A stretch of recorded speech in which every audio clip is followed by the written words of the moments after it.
ইহসান কাকে বলে?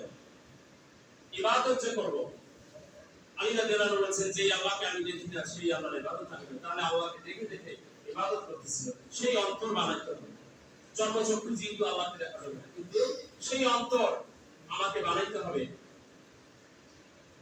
আনতা আবুদাল্লাহ কান্নাকা তারাহু ফা ইল্লাম তাকুন তারাহু ফা ইন্নাহু ইয়ারাক।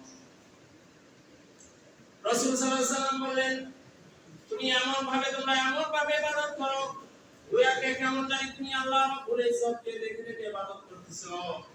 আর যদি এই খেয়াল না আসে, কমপক্ষে এই খেয়াল করো যে আল্লাহ রাব্বুল আলামিন তোমাকে দেখতেছে। একটা অন্ধ ব্যক্তি জজের সামনে আসছে, সেও জড়সড় হয় আর চক্ষুওয়ালা ব্যক্তিও জড়সড় হয়। উভয় ব্যক্তিকে যদি প্রশ্ন করা হয় যে তুমি কেন জড়সড় হলে, তখন বলবে আমি চক্ষুওয়ালা ব্যক্তিকে বললে যে আমিও জজকে দেখি, জজও আমাকে দেখে। কিন্তু অন্ধ ব্যক্তি বলবে আমি যদিও জজকে দেখি না, আমার জজ তো আর অন্ধ না, জজ তো আমাকে দেখে। ঠিক আমাকে সেই ধ্যান খেয়ালের সাথে ইবাদত করতে হবে যে আল্লাহকে আমি দেখতেছি, আল্লাহ আমাকে দেখতেছি। অন্তত আল্লাহ আমাকে দেখতেছে, আমার গুনাহের কারণে যে অন্তর নাপাক হয়ে গেছে, অন্তত এই খেয়াল করা যে আল্লাহ আমাকে দেখতেছে, এই খেয়াল ছুটে যাবে, আবার নিয়ে আসতে হবে। কবুলিয়াতের নামাজের জন্য ইহসানের সাথে নামাজ পড়তে হবে।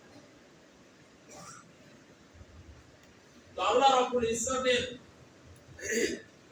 মুহাব্বত নিয়ে নামাজ পড়তে হবে। ইন্নাল লাযীনা আমানু ওয়া আমিলুস সালিহাতি কানাত লাহুম জান্নাতুল ফিরদাউসি। ঈমান আনার পরে আমলে সালেহ যে করবে তার জন্য জান্নাত। আমলে সালেহের মধ্যেও তো নামাজ। এজন্য নামাজকে আদায় করতে হবে। ওয়াইন্নাহা লাকাবীরাতুন ইল্লা আলাল খাশিঈন। যদিও নামাজ কঠিন, তবে ইল্লা আলাল খাশিঈন, যে অন্তরে আল্লাহর ভয় আছে, ভীতি আছে, ভীতি প্রদর্শন আছে আল্লাহর ভয়, তার জন্য কখনো কঠিন নয়।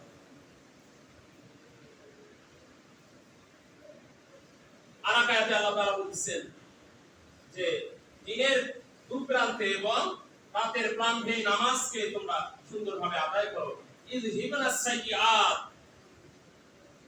ইন্নাল হাসানাত ইযহিবানাস সাইয়্যাত। নিশ্চয়ই ভালো কাজগুলো, এই নেকির কাজগুলো তো গুনাহকে মিটাই দিবে।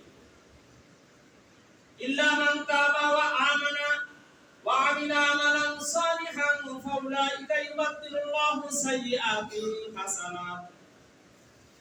ঈমান আনার পরে ঈমান আনার মতো যদি আনতে পারো, আমল করার মতো যদি করতে পারো, তাহলে ইউবাদদিলুল্লাহু সাইয়্যাতিহিম হাসানাত, আল্লাহ রাব্বুল ইজ্জত সমস্ত গুনাহগুলোকে নেকির দ্বারা পরিবর্তন করে দিবে। সুবহানাল্লাহ। কি মনে করেন আপনি? একটা গুনাহগুলোকে নেকির দ্বারা পরিবর্তন করে দিবে। একটা গুনাহ, সামান্য একটা আগুন ধরিয়া, এই আগুনটা সারা পৃথিবীকে জ্বালিয়ে দিতে পারে। ঠিক গুনাহ কিন্তু আপনার ছোট না, সামান্য আগুন। সাইর সাকার, জাহিম উত্তামা, আউলিয়া জাহান্নাম, এক একটা জাহান্নাম স্তরে এক এক রকম শাস্তি দেওয়া হবে। তার মধ্যে হাউলিয়া জাহান্নাম যেটা রয়েছে, সেটার বর্ণনা আল্লাহ তাআলা কালামে পাকে এভাবে আমরা শুনি সূরা মুনাজ্জাল, আল্লাতী তাত্তারিউ আলা আফিয়া নারুল্লাহিল মুকাদা। সে আগুন শরীরের যে কোনো অঙ্গে লাগার সঙ্গে কলিজা পর্যন্ত জ্বলে যাবে, সরকার হয়ে যাবে, আবার পূর্ণ মানুষ হবে, আবার সরকার হয়ে যাবে। দুনিয়ার আগুন শরীরে যে কোনো অঙ্গ লাগার সঙ্গে চামড়া পুড়ে, কিন্তু হাড্ডি পর্যন্ত পৌঁছে। জাহান্নামের আগুন কলিজা পর্যন্ত চলে যাবে। দুনিয়ার আগুনের মধ্যে হাত দিয়ে দেখুন কতটুকু সময় থাকতে পারে। যে নামাজের হিসাব আমাদেরকে দিতে হবে, সেই দিকে আমাদের নামাজটা যদি আমার সুন্দর হয়ে যায়, তাহলে সব সুন্দর হবে। নামাজ আসলে আমাদের হচ্ছে তো আল্লাহ তাআলা